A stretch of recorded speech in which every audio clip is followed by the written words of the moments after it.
विदेश सचिव है उनकी ओर से भी जानकारी दी गई थी कि प्रधानमंत्री मोदी पुतिन से बात करेंगे। उससे पहले उन्होंने हाई लेवल मीटिंग बुलाई थी जिसमें रक्षा मंत्री से लेकर एनएसए, विदेश मंत्री, सभी बड़े अधिकारी उसमें शामिल थे। और अब पुतिन से बात की है प्रधानमंत्री मोदी ने। तो प्रधानमंत्री मोदी ने पुतिन से बात की है। अब क्या डिटेल्स हैं, अब किस तर्ज पर यह बात की गई है, वो बहुत ही महत्वपूर्ण हो जाता है। और वैसे जो वहां के राजदूत हैं उनकी ओर से मदद की गुहार लगाई गई थी कि प्रधानमंत्री मोदी एक ग्लोबल प्लेयर हैं, ग्लोबल लीडर हैं और वो ही कन्विंस कर सकते हैं पुतिन से, क्योंकि भारत और रूस के बीच दोस्ताना संबंध हैं, बहुत ही अच्छे संबंध हैं और ऐसे में प्रधानमंत्री मोदी ही उनसे बात कर सकते हैं और युद्ध को टालने की कोशिश कर सकते हैं। तो जिस तरह के हालात अब बने हुए हैं, यूक्रेन की ओर से भी ये मदद की अपील जो कि प्रधानमंत्री मोदी से की गई थी, लेकिन अब प्रधानमंत्री मोदी ने क्या बात की है पुतिन से वो बहुत ही महत्वपूर्ण हो जाता है।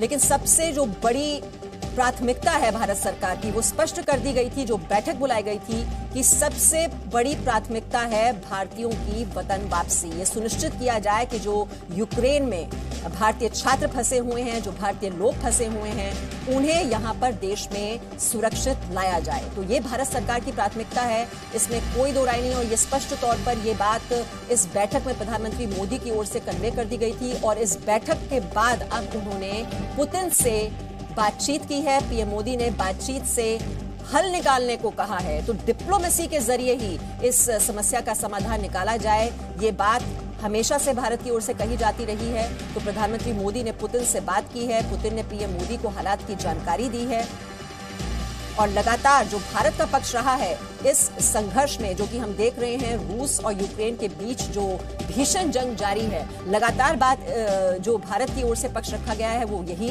कि डिप्लोमेसी के जरिए ये मामले का हल निकाला जाए और जो सैन्य टकराव दोनों देशों के बीच देखा जा रहा है उस स्थिति को रोका जाए, क्योंकि जो सैन्य टकराव है, युद्ध आगे आगे बढ़ता है तो इससे पूरी दुनिया को नुकसान होगा।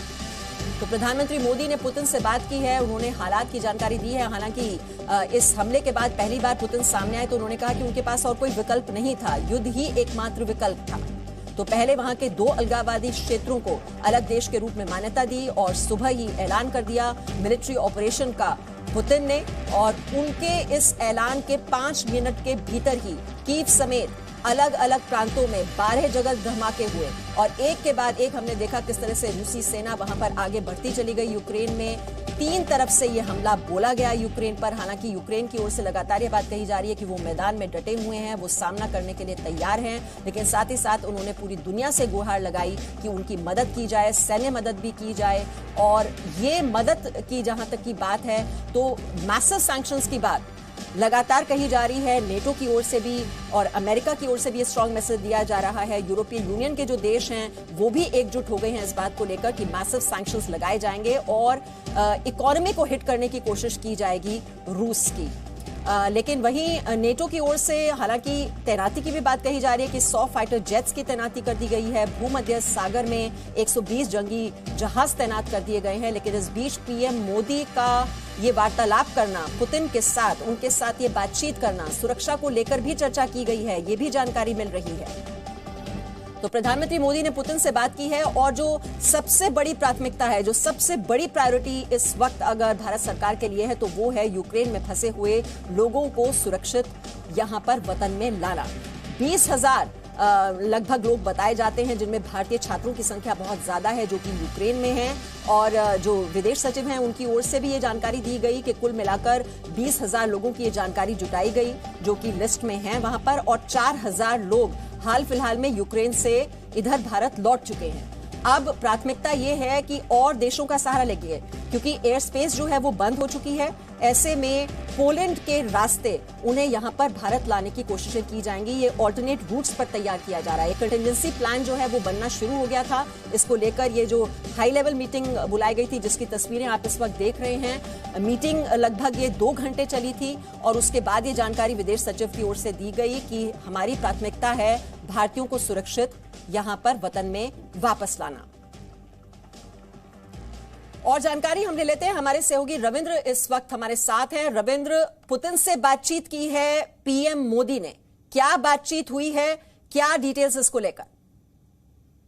बिल्कुल मीमांसा साहब, पहले कैबिनेट कमेटी और सिक्योरिटी की बैठक चली, लगभग 2.25 घंटे तक बैठक चली और उसमें खास बात है कि उसमें जो सीसीएस के मेंबर नहीं है, चाहे वो हरदीप सिंह पुरी हो पेट्रोलियम मंत्री या फिर पीयूष गोयल जो कॉमर्स मिनिस्टर है, इन दोनों को स्पेशली तौर पर उसमें बुलाया गया था। बाकी अन्य अधिकारी भी कंसर्न जो अधिकारी थे उस बैठक में थे। उसके बाद प्रधानमंत्री ने राष्ट्रपति पुतिन से बातचीत की और उसमें साफ तौर पर कहा कि डिप्लोमेटिक तरीके से इस समस्या का कहीं ना कहीं हल होना चाहिए, युद्ध कोई समस्या का समाधान नहीं है। एक और खास बात है, जो हजारों की संख्या में भारतीय जो यूक्रेन में फंसे हुए इस युद्ध के कारण से, उनको निकालने के लिए हर संभव सहायता पुतिन से प्रधानमंत्री नरेंद्र मोदी ने भी एक तरह से अपील की। उनको सेफ्टी तरीके से कैसे निकाला जाए, इस पर आपकी सरकार क्या हेल्प कर सकती है, उसका भी उन्होंने अपील की है। और पुतिन ने कहा है कि इसको कंसर्न जो अथॉरिटी है उनके रशिया के, वो आपके डिप्लोमेट से संपर्क करेंगे और हमारी पूरी कोशिश होगी कि भारतीयों को वहां से सुरक्षित बाहर निकालने में रशिया मदद करे। तो इसके अलावा प्रधानमंत्री ने यह भी कहा है कि डिप्लोमेटिक तरीके से ही इस समस्या का समाधान होना चाहिए और युद्ध, चाहे जो भी आक्रमण हो रहा है, इसको तुरंत रोक देना चाहिए।